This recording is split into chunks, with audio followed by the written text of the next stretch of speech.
my name is Rio. I think you may have seen me a few minutes ago. I don't know. Yeah. Keynote okay? Yeah. Great.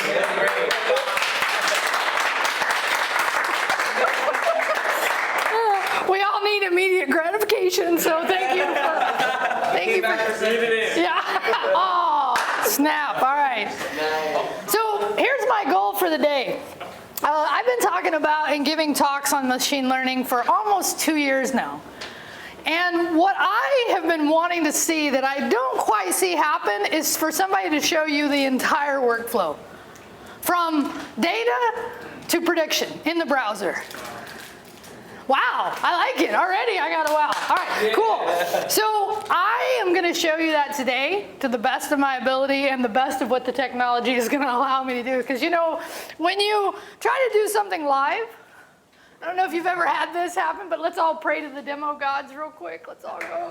Please let Rio's demo go. Okay. So I'm guessing, although I am going to do a slide, you all have at least somewhat idea of what machine learning is. Yeah?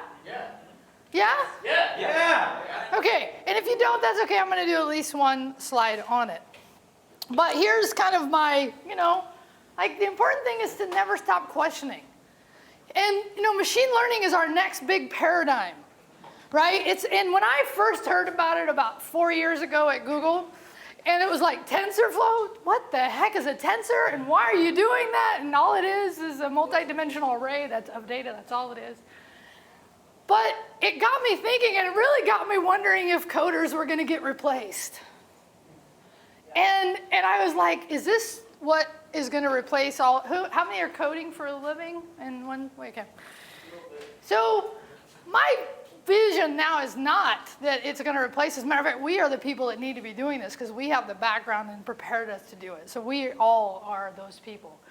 And it's just going to make what we couldn't code today, well, we could code it, but it would just be hard, right? It would be hard to code what I'm going to show today. You could do it, but how many hours would it take, right, is the question. And I just love Einstein. He's like one of my heroes. So here's what we're going to do. Over the summer, I went to a talk at Google I/O.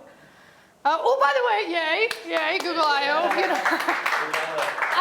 I've only missed one Google I/O in all the years it's been going on. I do have tech privilege.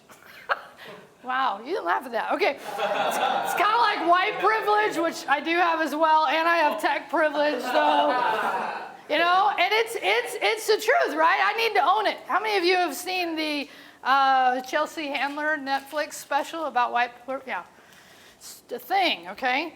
So today what I'm going to do, though, is I went to a talk there with a guy I know, actually, Lawrence Maroney. He's, and I'll give him a slide in a little bit, but he gave a talk on how to create the model for rock, scissors, paper.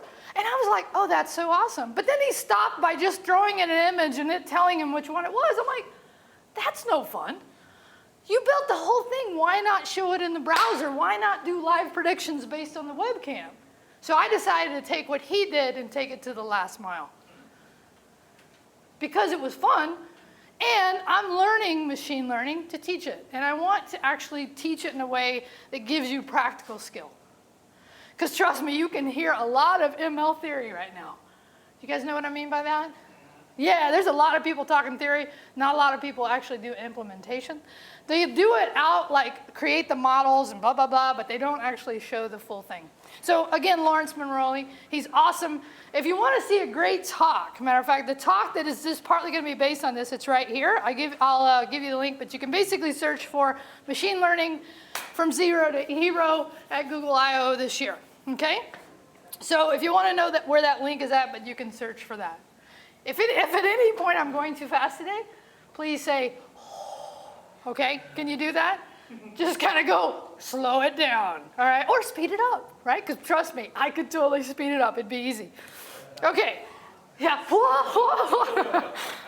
So just to contextualize, right? Artificial intelligence, machine learning, and deep learning. And it's really a matter of what type of problems we're trying to solve and what technology we're trying to do it with. So right now,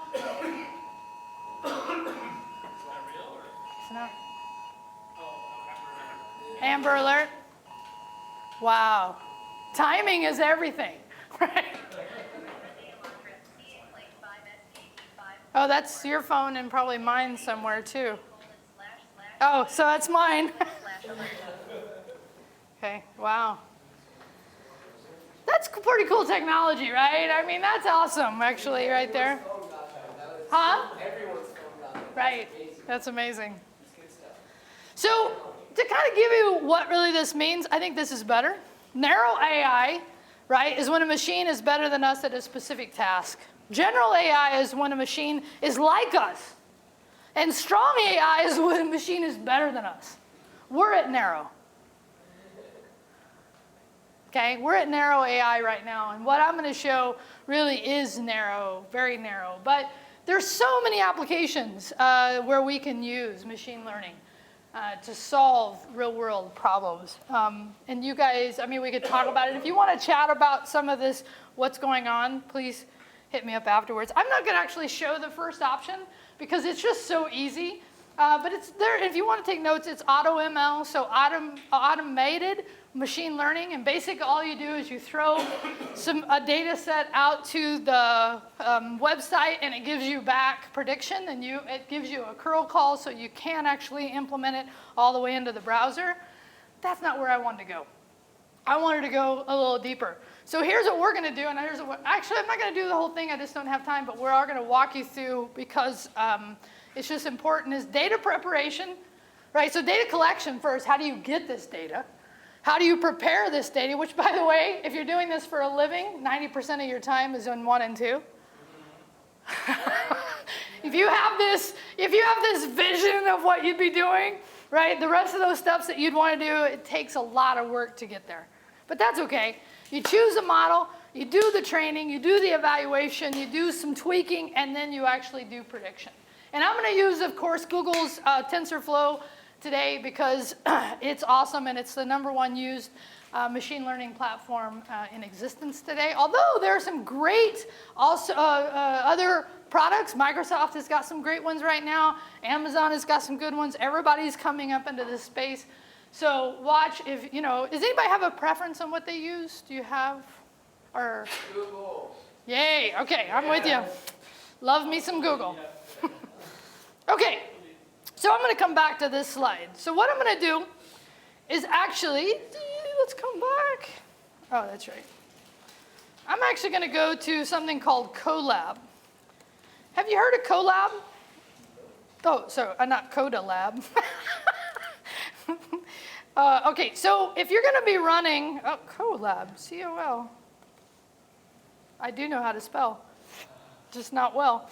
So I'm in computers because they do a better job than I do. Okay, so Lawrence, when he gave his talk, actually this is what he talked about. Okay, so I'm not going to go into it in a lot of detail, but what he basically did is he had a data set already that he was using for rock, scissors, paper. Okay, and so again, if I was actually doing machine learning and I wanted to do this, I would either have to use a data set that existed.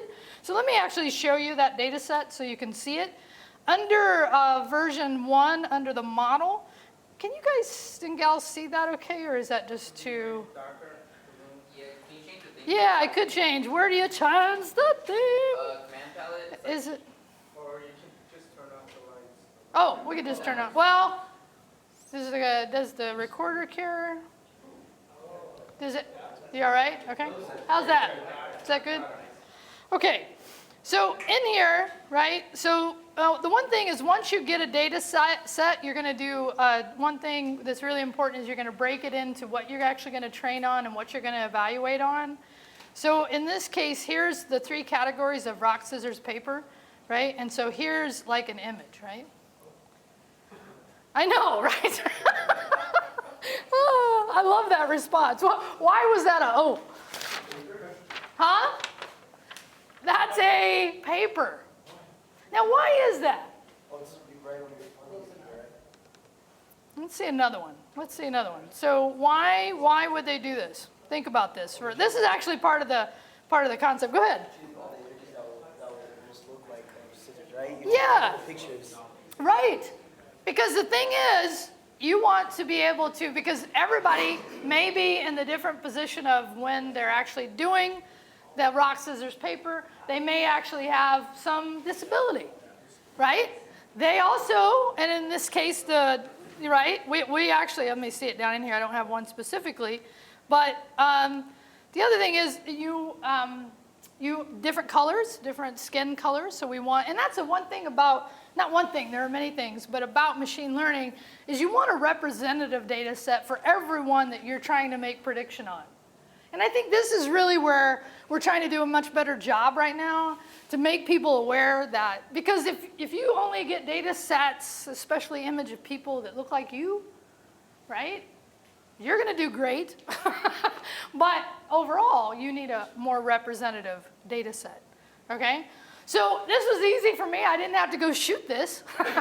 Thank you, God. There's about 840 images in this data set that they gave. And so it was easy for me just to pretty much get started. But let me go back here. So this first step is really just going out to get that data set and bring it in. And again, anybody remember me? I just said it. Why do we need to split the data set into two pieces? One for training. Yeah, and one for evaluation. Why do we want to separate them? Because there is a chance that our model may just memorize the data. And so by throwing in a different data set and doing some other things that I will talk about in a minute, we give our model more resiliency and more actually capability to answer questions, right? So in this case, here's like just some import statements, right? So it's going to do this. And by the way, this is called Colab. Something similar called Jupyter Notebook. Anybody heard that? Maybe more. This is Google's product, which I absolutely love because it's free, and you can also use something called TPUs. Anybody know what a TPU is? Yeah, so where we have a CPU, right, that is built for our general processing, Google has now built these processes that are intended to just process this type of thing, right? Build these models, train these models, tune these models. And you can select runtime here and then say which one you want to use, right? So in this case, really, and it shows you 840 images, cool, right? So we have 840 images. And then if we come down here, it gives, and by the way, here's the example I was talking about before, right? Where we want to give all shapes, sizes, and colors when we're doing this work, okay? So really, the majority of what we want to talk about is going to happen right here, but I'm going to talk about the top part a little bit. So any place you want me to slow down, I will. So in this case, we're importing TensorFlow. Now, by the way, what platform or what language do you think we're using here? Python. How come? How come you think we're using Python? Library support. Huh? Library support. Library support, so it has the most in-depth support for doing machine learning, like NumMy and Matplotlib. There's all kinds of libraries. Good. Huh? It's easiest to use. Okay, we can debate that. But okay, right? So if you know Python, then yeah, it's easy to use. But as web developers, what are we using? Why isn't it in JavaScript then? And the answer is it is. So Google is actually releasing the version 2.0 of JS for TensorFlow, and we're actually going to see some of it on the client side. Now the question might be in your head, maybe not, Rio, why didn't you use JS for this? Anybody care to ask me that? Yeah, why didn't you use JavaScript for this? Because I didn't write this code. This is Lawrence's code. Right? So Lawrence, out of his talk, actually gave this code to build the model. So what he did here, and there's a lot, but basically this idea of data generator is awesome. So what we're doing in this is we're actually doing augmentation. So we're taking images and we're flipping them, we're kind of scaling them, we're rotating them. Now why would we do that is we get more images and we give the model training more data to deal with. Randomization is not necessarily, let me look, a part of this, because there's other ways. Who said that? Yeah, so you think that's what augmentation would be? Yeah, so we we haven't randomly sorted them, right? But this just gives us different varieties of them. Part of the model is actually going to do some of that when we go to train. Good thinking, though, right? So in this case, we have a training directory and a validation directory set up. Again, that's why we have the two sides. But this is really where it happens. This is the magic right here, the magi, right? So we're going to create a model that's sequential. Okay, and I'm going to actually give you a visual for this in a minute because there's going to be terms, you tell me when we get too deep in the woods, but we're going to have a convolutional neural network that is going to do something called max pooling. How many have heard of those two terms together? Oh, good, yeah, so where have you heard this? Just doing research for myself. That's awesome. Do you know what it means? Okay, so convolution is like you put the image through a filter, Very nice. and then max pooling is kind of a way to condense the image down. And Yeah. reduce the size. Totally, right? I actually have an image. We'll come back. Let's just go jump to that real quick, okay? So this is, and by the way, a great place on the web is called was it the Blue Lizard? And this is awesome. And this is really the idea here of taking an image, right? So what we're doing is basically we're pre-processing an image to make it so we can pull out the features and then make it smaller. And what we're doing here is that thing in the middle is a filter, and that filter then is dragged across that image to pull out so that we can clearly see where those features are at. Okay, and you can see this, so we have features for different types of vertical, horizontal, so to speak, but this is what we're going to be doing to each of those images. Those 840 images are going to go through this process. And it's going to go through it multiple times so that we can get smaller and smaller, more feature-rich images. Because imagine, right, even though these images were about 150 by 150 pixels, that's a lot of data, right? And it's also color data, so we have, right, the RGB values. So in this case, just saying the convolutional layer is we're basically just running this filter over. And by the way, do you notice that, I don't know if you can see it, what kind of data actually is in there? Like in each cell, this is Excel, but it doesn't matter. How are we representing the image? In numeric values, right? So that when it says tensor, we're converting everything into numeric values that are multi-array. So now what we're going to do, now that we've gone through a convolutional layer, now we're going to do what's called max pooling, and we're going to then go across each one to get a smaller version of that. Pull only the largest values in that block. And this is a great image, I think, that helps this. So it's a 2x2 filter, so it's going to look at that. And in this case, it makes easy sense because it's only zeros. Can you see that? Is that, yeah? So all we're going to do here is and get a smaller image. Does that help, that visual, for what we're going to do here? Yeah? So yeah, so now, and I think you'll just see it scan to get that smaller image. Now we're going to get a lot of optimization by doing this. I mean a lot. Because look at how many times we're going to do it. We're going to do it once, twice, 3, 4 times. And look at this. This is actually the benefit. Check this out. Is it okay if I move? Yeah. So what happens is, and by the way, it's 100, remember me saying it's 150 by 150 pixels? Yep. So why do you think it's 148 here, though? Here's why, is when we do these filters, we actually lose some of the outside pixels, okay? So first round, right, we do our max pooling. Look at what happens. Look at how much smaller that image is.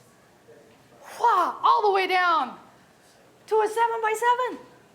How much easier is it for a machine to deal with that type of data versus the first level, right? So when we talk about convolutional neural networks, we're actually, before we even get into the place of creating the network, we're just prepping some of the data. Questions about that? Yeah. Don't we lose accuracy? Well, so that's where the feature, it's pulling out the features. Yeah. So we only want to be able to pull out where the hand positions are, right? Yeah. Good question. Is that the same question you had? Great. You're sitting together and you have the same questions. It's perfect, right? So this allows us to pull out. That's what convolutional neural networks are doing with images. What's this? I'm not set up, but I would. Oh, I like you, man. I like the way you think, right?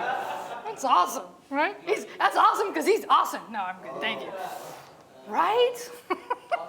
Awesome. Okay, but you know what? Let's take a little step back. So what is this thing we're building, right? This is a neural network. So the thing is, we're really just saying, here's our inputs, right? So in this case, it might look like we have two inputs, but we actually are looking at features of these two, cat and dog. Like, what much? Wow, I can speak English is questionable. Okay. Right, yeah. Ask me in code, I'll totally get it. Okay. So what might be a feature that we would pass into here that these two would share to try to determine? Huh? Fur? Size of the ears, right? So what we do, these are the three types of inputs that we might then, and we've labeled these things to be cat or dog. And then what happens is we build this model that has this hidden layer. And this is where like the black box of magic happens, where we're like, okay, we built it. What's going on in there? I don't really know, okay? But what comes out is it's gonna tell me if it's a cat or a dog. Mine would take in cat and not dog. Yours what? Mine would take in an image of a cat and output a dog. Well, that's okay. It's learning. I mean, how did we figure out the difference between cat and dog? We just were exposed to many times and somebody told us. So what we're doing here is called supervised learning. So we're actually giving it the answers with a lot of data and then having it build some intelligence that it can then make a prediction based on the data that we're giving it. By the way, where we're going is where we don't label it and we just give it a ton of data and let it figure it out. Whoa. Right? Blow your mind about that one, right? But that's where we're also, so there's different areas of the way we do model creation and all that. So this is, again, supervised. Does this visual help? Okay, yeah. Does that training and evaluating take a lot of data to, like, a lot of processing power? Yeah, that's a great question. So part of that augmentation that I was talking about before is one of the trends that I was listening to just the other day, somebody, I can't even remember who it was, talking about that we need to be able to start doing this on smaller data sets because not everybody has a huge data set like a Google would, like a Facebook would, like an Amazon would. Nobody has that kind of data. So we know their models are going to be so much better because of that. But if we can make it easier with a smaller data set for more people to use this is where we're going with doing augmentation and other things. Wow, really? Again, right? Like we planned it or something. I don't know. Okay. So again, I wanted to spend more time, but I want to also give you. So here's basically what we're doing when we are doing this. So what we have here is when we build this neural network, right? Here's our inputs of rock, scissors, paper. Again, it's numeric. It's not, right? And we're going to say, this is the end result of it. We're going to take an image and we're going to flatten that image into pixels. And then we're going to convert those pixels into arrays. And then what we're going to do is pass it through 512. Okay, who knows? Why is it not 511? Zero, right, zero-based indexes? Start at 0. Yes, right? And so what we're doing here is we have these activation functions, and basically it's like in JavaScript, we know this, right? You call a function, you give it an activation that looks at the output, and it tries to optimize it. So there's a lot of this that all we're doing is choosing different activation and different optimization to try to get better results. But the idea is basically we're taking that image, we're flattening it out, and you'll actually see a flattening layer in the code itself, okay? Okay, so, so then what happens, and this is what we were looking at code a minute ago, but this is, again, basically in the code where this happens. And this doesn't show the convolutional layers, it just focuses in on where we flatten them, right? But again, that 512, we're activating with something called ReLU. And if you want to know what ReLU is, and softmax, right? So ReLU is the idea that we're going to smash whatever our weights are, because every one of these are going to be weighted, into something kind of between 0 and 1. That's the idea of what we're doing there. And then softmax, because it's going to come out as a prediction, right? But we want to be able to then have that in this form. But that is really kind of in that code we were looking at, the core of what's happening here. And the out is we have 3, meaning we're going to have a 3-layer end layer that does prediction. Enough? You want to see it work? Yeah? Okay. So what I did, let's see. Okay, so and I'm not going to run it here because it will take way too long. Because when I run it, matter of fact, epochs are the number of times up here, the number of times we go through this process, sorry, right here. We're going to actually do, now that we've set up how the model is structured, then we're going to actually compile it with some of these optimizers as well, and then we're going to actually call model.generate, which is going to look at all the data. And I moved it to 1 epoch, but really probably you'd run about 15 epochs through. And what you will see is it will go from low confidence to high confidence within about 10 swipes through all that. Okay? So once all that's done, then I actually have a file called RSP5H5, and it's just basically the type of format that comes out of that. So that's my model, right? So this is what comes out of the process. Boom. I have a file. I have a model. Now I got to get it to the client side, because I can't run anything on the client side here. So what I had to do was I had to load. So funny. I just did that hoping it would, oh, yeah, it won't move the screen. One day, right? So this is where I can make a prediction in the browser, but that's no fun. So what I did is this is my code. I mean, obviously not much of it, but because I have to convert it to a format that the browser is going to understand. So I imported TensorFlow.js, and then I ran a convert on it, and then I basically zipped it and brought it down to my workstation. Okay, so remember when I kind of glanced over this right here? So what we just did here is we went, and Python actually did, and there's a API within Python and other platforms for ML called Keras. TensorFlow has implemented it throughout. That basically makes it easier for us, the normal people, right, to actually use this model creation. And what comes out of that is a model.json, which, does everybody know what a JSON file is? Anybody want to give me what that stands for? JavaScript? Object? Notation, very nice. Okay, so now what we're going to do is we're going to move and actually watch this thing work. Okay, so I had to actually load Keras into the browser, and now we're going to make predictions on it. Okay? Okay, so let's get to some work, right? So I have 2 versions I'm going to show you today. You'll understand why. How am I doing on time? I'm doing perfect. This is about where I wanted to be, right? So very simple. Oh, by the way, I'm using my Chromebook. I'm actually using a Linux subsystem on this. How many are surprised? Right? You too can code on a Chromebook, okay? Just saying, huh? There you go, right? Yeah. Okay. So I'm actually just going to run live server real quick, and then we'll come back and look at some of the code. And this is going to be version 1. Okay? Oh, webcam. Oh. So here's the idea. I'm actually going to here, and I'll show you the code. But I'm actually going to then say, go out, get a, you guys all know what document.query selector is?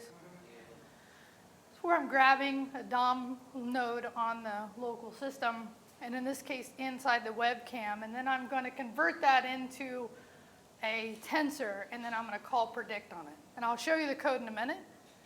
But is there anything you think before I do? Because I'm going to do rock, right? Sorry. I do know how to play. Okay. Rock, scissors, paper. Anything you think I should think about before I do this? Other things in the image? Say it again? Other things in the image? Yeah. Totally. What else is in that image? What if, Me. Yeah. Right? What else? What if, like, someone behind you did Yes. a rock and you did a paper? Yes. Let's just try it full-blown me for a minute. Hey, Nick. Okay? Do a paper. Now, hold on. So I'm going to do... Now, by the way, when they recorded it, that was their rock. So what I'm going to do is I'm going to have a hesitation here. How accurate is that? Super. I like paper. I like it. In comes the paper. Right? Now this one's a little harder because I got to look. Now, this time, let's do the hardest one for it. I'll tell you right now. Yeah. Oh. Epic fail. Go ahead. Very nice. My hand was in the way. And by the way, some of those images, when you notice, are they this way or this way?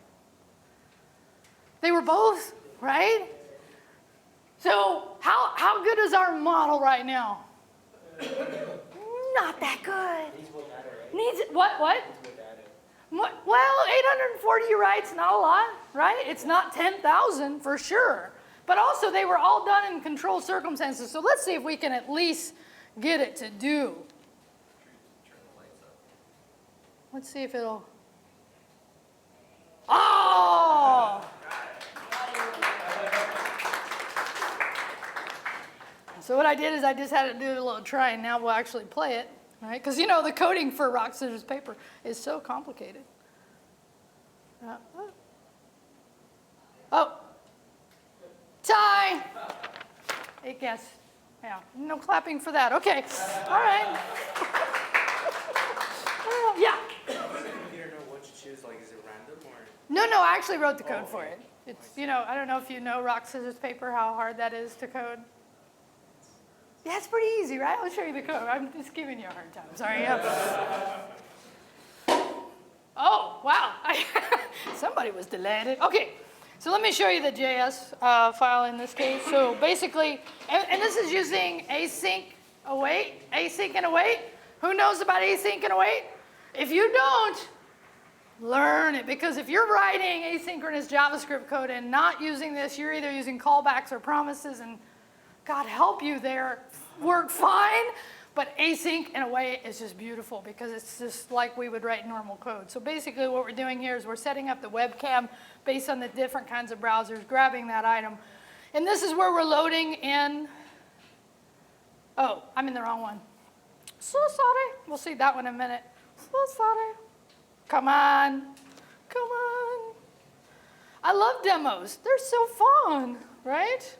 So actually, it's this one right here. This is the one. We'll show you the other one in a minute. Oh, that's not, this is it. So the same thing idea of we're grabbing the webcam. So in this case, we're loading the model, and this is where, if you remember in my one slide, I said we had to load layers off of Keras, and we're really loading this model.json. And we just do a console log that says, yeah, we loaded that, which, by the way, this is where Google is giving us a lot more ways to optimize that model performance through different technologies that you can do. But basically, then I'm just waiting for the webcam. And then what I do is I grab here on the play idea, and it's just a button that's listening for that event listener. Who knows what an event listener is? Yeah, cool. So if you want to know more about it, ask me, but it's basically saying let the webcam image equal to, and TensorFlow is going to grab, it's using a browser. This is the newer version of TensorFlow for JS. It's saying from pixels, so it's basically grabbing that and converting it from the pixels into a float, adding some dimension into it, basically making it so that when we call prediction in a minute, it works better. And then we call await on the model prediction, because you can imagine that could take a few seconds, which is, by the way, why I'm also doing a delay of 3 seconds to let the user, do that as well. And then basically it's just simple, right? If it's and by the way, the last step here I had to do is I actually had to do a spread operator on the index of, so that I could move from a percentage to an actual 0, 1, or 2, okay? And then I just outputted that. Okay, questions about this? No? So what did I do? I grabbed some data, I converted it into a test and a train. I then did what? I ran it through Python to create a model. I did convolutional layers to do what? Like what we remember out of that? Why are we using convolutions and pooling? Say it again? It'll take out the features. Yeah, it'll help detect those features and make those images smaller and make our model work better. But in the end, did I have a model that did very well? 1 and 3, right? 1 and 3. Can I do better? Yes, I can. Yes, I can do better, okay? So option 2 is much better. First, I'm going to show it to you, and then I'm going to tell you how I did it. Okay? Rock, scissors, paper. Mobile data set. I'll talk about that in a minute. Uh-oh. Come on. Come on. Oh, scared me for a minute. All right? So in this case, I'm going to do a little training. And I'll tell you why in a minute. So I'm going to train Rock. Okay? Train, train, train, train, train, train, train, train, train. Huh? I could do it that way as well. Totally, you're absolutely right. Uh-oh. Oh! Epic fail. All I gotta do is reset, because I planned on that. Okay, so let's do that again. 1, 2, 3, 4, 5, 6, 7. And I've played with this long enough to know about 15 of these, even though it says, notice what happens underneath it. It is recognizing it. And now I'm gonna let's do it with the same, right? It's like, oh, I already know what scissors are. That's awesome. And now I'm going to do some pepper. I didn't hit it. I didn't hit it, actually. We'll see in a minute. If it doesn't work, we'll know I did hit it. So I was lying about that. Okay, so check that out. Okay, so let's do a little, see, because I had it the other way to see who's watching. All right. Oh, you suck. Okay, let's try. I can do a little more training. Oh, there we go. Okay. Okay, so, oh, you suck too. Okay. All right. So, oh, yeah, okay. Okay, so.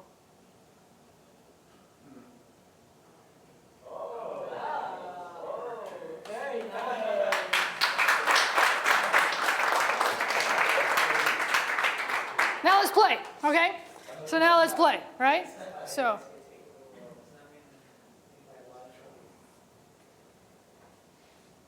Rah! And it missed. Oh, no, I selected rock, right? Yeah, I selected rock. Let's do it again. Let's do it again, right?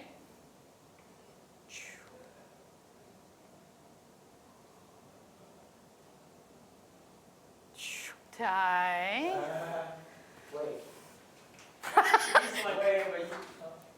It didn't. Yeah. Yeah. Yeah.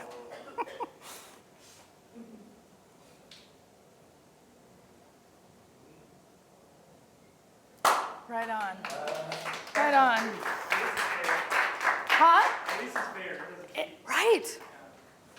So what did I do here? So this is actually, And by the way, I had a lot more images here, but slides on the convolutional, but I think that image I ended up showing, that animated video, I think helped the most. But if you want to know more about how these convolutions are working and how that pooling is doing, deep learning is great.